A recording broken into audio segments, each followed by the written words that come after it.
સરકાર ગામોગામ વિકાસ પહોંચ્યો હોવાના બણગા ફૂંકી રહી છે અને ત્યારે બીજી તરફ વાસ્તવિકતા કંઈક અલગ જ છે। આદિવાસી જિલ્લા ગણાતા ડાંગમાં આજે પણ લોકો વિકાસ ઝંખે છે।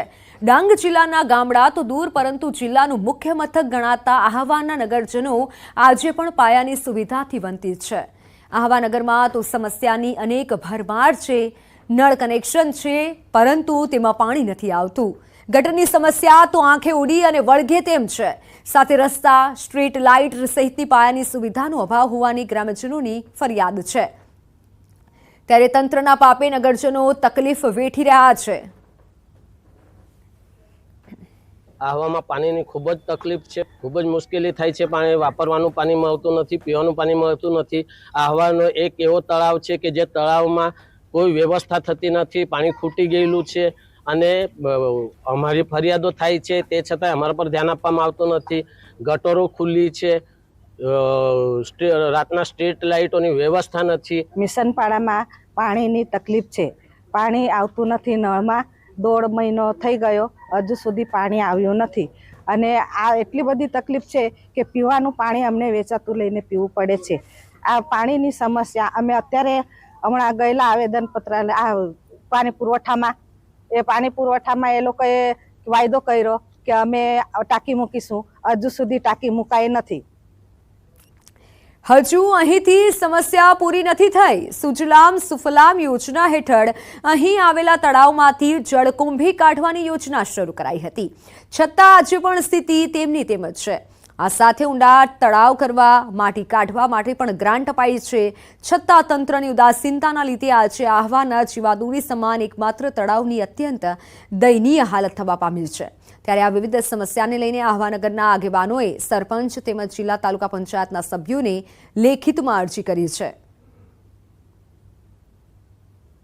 છેલ્લા 10 વર્ષથી જોઈએ તો ભાજપ પ્રેરિત આ જે સદસ્યો છે, જિલ્લા પંચાયત ભાજપ પ્રેરિત છે, તાલુકા પંચાયત ભાજપ પ્રેરિત અને સાથે સાથે ગ્રામ પંચાયત ભાજપ પ્રેરિત છે અને એમના ચૂંટણી ઢંઢેરાઓ જોવામાં આવે તો એમણે દર વખતે આહવા ગામમાં ભૌતિક સુવિધા ઊભી કરવાની વાત કરી છે। રમતગમતનું મેદાન હોય, તળાવનું નવીનીકરણ હોય, પરંતુ આજે 10 વર્ષ પછી પણ જોઈએ તો એ શૂન્ય છે। તો આ મુદ્દે જ્યારે ગામના સરપંચને સવાલ કર્યો તો તેઓ પોતાની જવાબદારીમાંથી છટકી અને કલેક્ટરને આ અંગે ઠરાવ કર્યો છે। સુજલામ સુફલામ યોજના તેમજ નરેગામાંથી પસાર ગામ છે, જ્યારે તળાવ કલેક્ટરની અંદરમાં આવતું હોવાનું રટણ કર્યું હતું। જે આવેદન આપ્યું છે એમાં અમે કલેક્ટર સાહેબને ઠરાવ કરેલ છે તળાવ બાબતે। એ રેવન્યુ હસ્તક આવે છે તળાવ ને એમાં અમે સુજલામ સુફલામ નરેગા તરફથી કામ કરેલ છે, સાફ સફાઈ। સોમનાથ ભાવનગર નેશનલ હાઈવેનું કામ છેલ્લા 10 વર્ષથી ગોથે ચડ્યું છે અને જે રોડ બની ચૂક્યો છે તેની હાલત પણ અત્યંત દયનીય છે। રસ્તામાં ઠેર ઠેર તિરાડો પડી ગઈ છે, જ્યારે બીજી તરફ નેશનલ હાઈવે ઓથોરિટી દ્વારા ટોલ પ્લાઝા બનાવવાની કામગીરી યુદ્ધના ધોરણે ચાલુ છે। રાહદારીઓનું કહેવું છે કે 80 કિલોમીટરના રસ્તામાં 2 ટોલ પ્લાઝા ખડકી દેવાયા છે। તંત્ર પોતાનું ભ્રષ્ટાચારનું પાપ છુપાવવા કોડીનાર ડોરાસા વચ્ચે હાઈવે પર તિરાડોમાં સિમેન્ટ રગડી બુરવા લાગ્યું છે। ત્યારે સ્થાનિકોની માંગ છે કે રોડનું સારી ક્વોલિટી સાથેનું કામ પૂર્ણ કર્યા બાદ જ ટોલ શરૂ કરે અને રસ્તાની ક્વોલિટી બાબતની તપાસ કરવામાં આવે।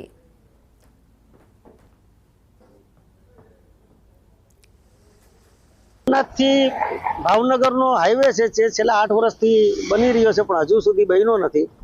રોડના કોઈ નીતિ નિયમ પ્રમાણે કામ થતા ત્યારે રોડ અનડ્યુરેશન આખો રોડ છે, ઠેક ઠેકાણે કાંકરીઓ ઉખડી ગઈ છે અને અમે તો ભ્રષ્ટાચારનો રોડ કહીએ। હજી રોડ પૂરો નથી થયો તો સોમનાથથી ભાવનગરમાં, સોમનાથથી ઉના એ 80 કિલોમીટરમાં 2 ટોલ નાકા બનાવી નાખે છે અને ટોલ નાકા બનાવવાની એટલી બધી ઉતાવળ છે અને હપ્તા ચોકી ખોલીને પૈસા જ ભેગા કરવા, લોકોનું કંઈ જોવું નથી, લોકોનું જાનમાલનું જોવું નથી। સોમનાથ ભાવનગર નેશનલ હાઈવે કે જેમનું છેલ્લા 10 વર્ષથી કામ ચાલુ છે અને ગીરના જે લોકો છે, ખાસ કરીને સોમનાથ અને દીવ તરફ આવતા જે લોકો છે તે આ નેશનલ હાઈવે ક્યારે ખુલ્લો મુકાય તેમની રાહ જોઈ રહ્યા છે અને એક તરફ નેશનલ હાઈવે ઓથોરિટી છે તે આ જે કામગીરી છે તે ગોકળ ગતિએ કરી રહી છે, પરંતુ આ જે હજુ પણ આ કામગીરી પૂર્ણ થાય તે પહેલાં જ જે નિર્માણ પામેલો રોડ છે તેમાં પણ ક્યાંક મસમોટી તિરાડો છે તે જોવા મળી રહી છે। સોમનાથથી લઈ અને ઉના સુધીમાં અનેક જગ્યાએ આ તિરાડો છે તે જોવા મળી રહી છે અને તિરાડો પણ એક નાની નથી પરંતુ 2 થી 2.5 જેટલી આ તિરાડો છે તે જોવા મળી રહી છે. જોકે એક પ્રકારે કહી શકાય કે નેશનલ હાઈવે ઓથોરિટી છે તે ક્યાંક ને ક્યાંક પોતાની જે આ કામગીરી છે તેમને છુપાવવા માટે થઈ અને હાલ આ જે તિરાડો છે તેમને બુરવામાં આવી રહી છે. એક તરફ નેશનલ હાઈવેનું કામ છે તે ગોકુળ ગતિએ ચાલુ છે, બીજી તરફ સોમનાથથી ભાવનગર નેશનલ હાઈવે ઉપર ઉના તરફ જતા 2 જે ટોલ નાકા આવે છે તેમનું કામગીરી છે તે તાબડતોબ કરવામાં આવી રહી છે. બીજી તરફ રસ્તાનું કામ છે તે ગોકુળ ગતિએ કરવામાં આવી રહ્યું છે. ત્યારે લોકો ક્યાંક ને ક્યાંક સવાલો ઊભા કરી રહ્યા છે કે શું તંત્રએ લોકો પાસેથી ટોલ ટેક્સ ઉઘરાવવા માટે થઈ અને આ કામગીરી કરવામાં આવી રહી છે. અને તેવા પ્રકારના સવાલોને લઈ હાલ ગીરની જે જનતા છે તે ક્યાંક ને ક્યાંક મૂંઝવણમાં મુકાય છે અને તંત્ર છે તે વહેલી તકે આ રસ્તાનું કામ પૂર્ણ કરે તેવી માંગ ઉઠી છે. દિનેશ સોલંકી, ન્યૂઝ 18 ગુજરાતી, ગીર સોમનાથ. તો કચ્છથી મહત્વના સમાચાર. કચ્છમાં દરિયાઈ સીમામાંથી ડ્રગ્સ મળવાનો સિલસિલો યથાવત છે. 2 અલગ અલગ સ્થળોએથી 27 પેકેટ ઝડપાયા છે. મળી આવેલા 27 પેકેટમાંથી 17 જેટલા પેકેટમાં પીળી ગોળીઓના 3 નાના પેકેટ છે, જે સિન્થેટિક ડ્રગ્સ એટલે કે મોર્ફિન હોવાની શંકા છે. બીએસએફ દ્વારા છેલ્લા 1 સપ્તાહમાં જખૌ કિનારેથી ડ્રગ્સના 129 પેકેટ ઝડપી પાડવામાં આવ્યા છે. કચ્છમાં દરિયાઈ સીમામાંથી ડ્રગ્સ પકડવાનો સિલસિલો યથાવત છે. ઓનલાઈન પર સંવાદદાતા મેહુલ જોડાઈ ચૂક્યા છે. મેહુલ, અત્યારે કેટલી માત્રામાં ડ્રગ્સ મળી આવ્યું છે? હજી ચોક્કસથી વાત કરી તો કચ્છની દરિયાઈ સીમામાં ડ્રગ્સ મળવાનો સિલસિલો છે તે યથાવત જોવા મળી રહ્યો છે. બીએસએફ દ્વારા જખૌના કોસ્ટલ વિસ્તારમાંથી સર્ચ ઓપરેશન દરમિયાન 2 અલગ અલગ જગ્યાઓથી 27 જેટલા પેકેટ છે તે કબજે કરવામાં આવ્યા છે. બીએસએફ દ્વારા છેલ્લા 1 સપ્તાહમાં જો વાત કરીએ તો 129 જેટલા પેકેટ છે તે ઝડપી પાડવામાં આવ્યા છે. તો હાલ જે વિવિધ એજન્સીઓ છે તેના દ્વારા જે વિસ્તારમાંથી ડ્રગ્સ મળી રહ્યું છે ત્યાં હાથ પાડવી. જી બિલકુલ મેહુલ, આભાર માહિતી બદલ.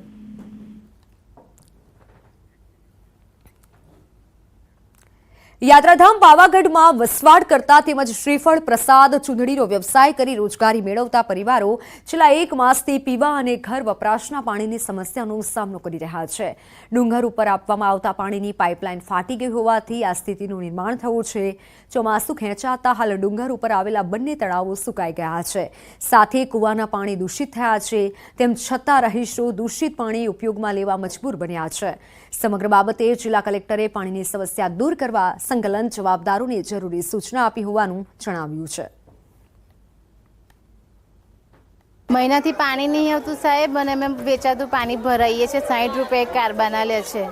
હવે એટલું તમે કેટલું વેચાતું પાણી ભરાઈએ? અને તળાવમાં બી હાવ પાણી ખરાબ છે, નકરું ગંદુ પાણી છે. હવે એવા પાણીથી અમે લુગડા વાસણ કરીએ તો અમારા છોકરા બીમાર પડે.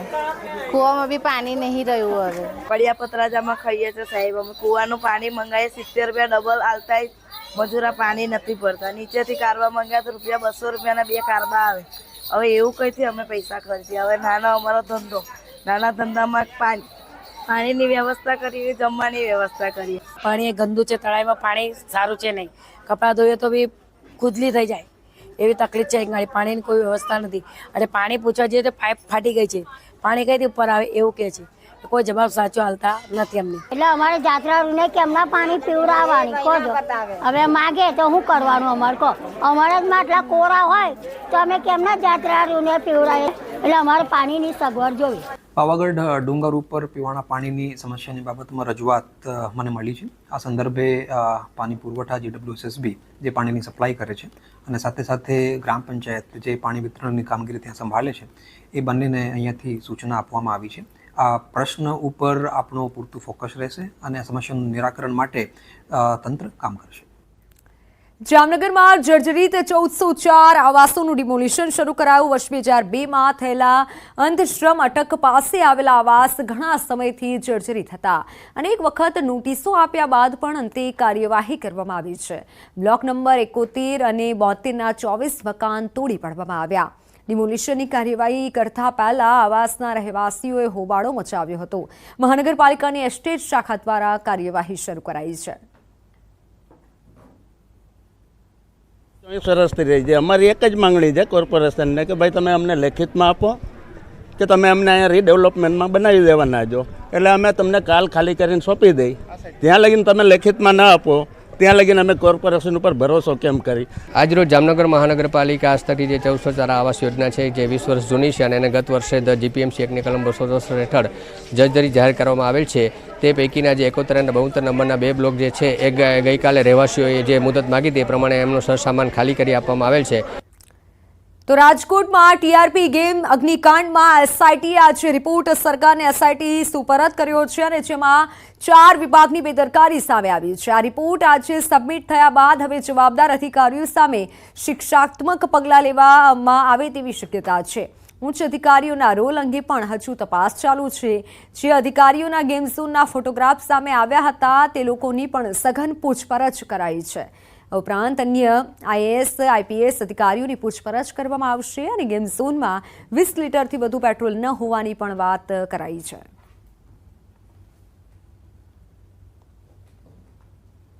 ચાર આઈએએસ ઓફિસરની અને એક આઈપીએસ ઓફિસરની પૂછપરછ કરવામાં આવી છે. જે લોકોના ગેમ ઝોનમાં ફોટોગ્રાફ્સ હતા એ લોકોની પૂછપરછમાં એવું ધ્યાનમાં આવ્યું છે કે માર્ચ મહિનામાં 2022માં એક બર્થડે હતી અધિકારીની, એટલે બર્થડેમાં પરિવાર સાથે આ લોકો ગયા હતા. આ લોકો એના ઉદ્ઘાટન કે ઓપનિંગમાં ગયા ન હતા એટલે એ પૂછપરછ કરી છે.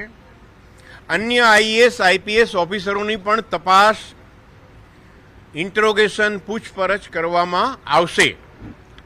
સરકારશ્રીની સ્પષ્ટ સૂચના છે સીટને, એ પ્રમાણે કાર્યવાહી કરવામાં આવશે એની હું ખાતરી આપું છું. તો ગો કાર્ટિંગને કારણે એવી એક પરસેપ્શન છે.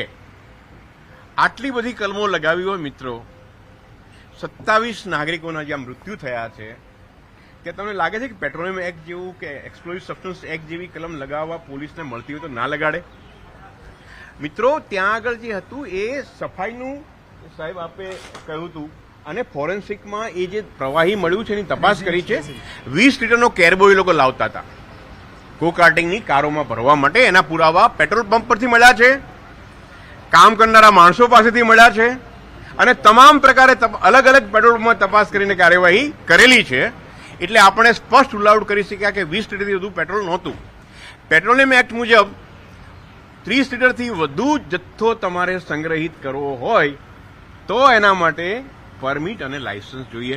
મિત્રો, એક એક પાસાનો, એક એક બાબતનો અભ્યાસ કરી અને મૃત આત્માઓને ન્યાય આપવા માટે સરકાર અને અમે અધિકારીઓ કટિબદ્ધ છીએ. એટલે કંઈ પણ અમે કોઈ પણ પાસું છોડવા માંગતા નથી. વાત અમરેલીના સાવરકુંડલા શહેરના મુખ્ય માર્ગો પર પાલિકા દ્વારા મેગા ડિમોલિશનની કાર્યવાહી હાથ ધરાઈ છે. 1 વર્ષ પહેલા શહેરમાં પાલિકા દ્વારા મેગા ડિમોલિશન કરી દબાણો હટાવવામાં આવ્યા હતા. મુખ્ય માર્ગો પર દબાણો કરાતા પાલિકા દ્વારા ફરી દબાણો હટાવ્યા છે. પીજીવીસીએલ, પાલિકા માર્ગ અને મકાન વિભાગ અને પોલીસ ટીમ સાથે ડિમોલિશનની કામગીરી કરવામાં આવી. મહુવા અમરેલી રોડ, રિદ્ધિ સિદ્ધિ ચોકથી હાથીસણી રોડ, જૂના બસ સ્ટેશનથી જેસર રોડના મુખ્ય માર્ગો પર દબાણો દૂર કરવાની કાર્યવાહી કરાઈ છે.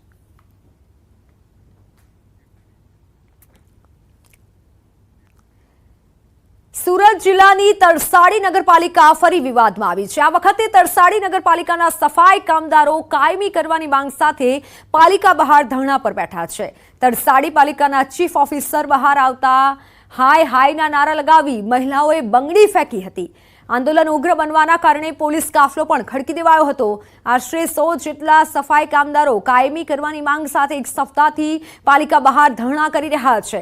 સફાઈ કામદારોનો ગંભીર આક્ષેપ છે કે 15 થી 20 વર્ષથી સફાઈ કામદાર તરીકે કામ કરીએ છીએ, છતાં તરસાડી પાલિકા તેમને કાયમી કરતી નથી. આજે આંદોલનના 8મા દિવસે જે વાલ્મીક સમાજના સફાઈ કામદારો હોય તો નગરપાલિકાના પટાગઢમાં આંદોલન કરી રહ્યા હોય તો તેના ન્યાય માટે આ કચેરી સામે ઝઝૂમતા હોય તો એને ન્યાય આપવા માટે આ સરકાર આંખાડા કાન કરતી હોય, ચીફ ઓફિસર પણ એને આંખાડા કાન કરતા હોય. જ્યાં સુધી આ સફાઈ કામદારને કોન્ટ્રાક્ટ પ્રથા નાબૂદ કરવામાં નહીં આવે ત્યાં સુધી આંદોલન થશે. અમે અહીં 8 દિવસથી ધરણા પર બેઠેલા છે ને અમારી માંગ એટલી જ છે કે કોન્ટ્રાક્ટ સિસ્ટમ હટાવો ને અમારો જે હક છે કાયમી કરવાનો એ હક અમને આપો. બસ આનાથી વિશેષ અમારી કોઈ માંગ નથી. એના સમાધાન માટે આજે એમના પ્રતિનિધિ અત્રે રૂબરૂ ચર્ચા કરવા માટે આવી રહ્યા છે.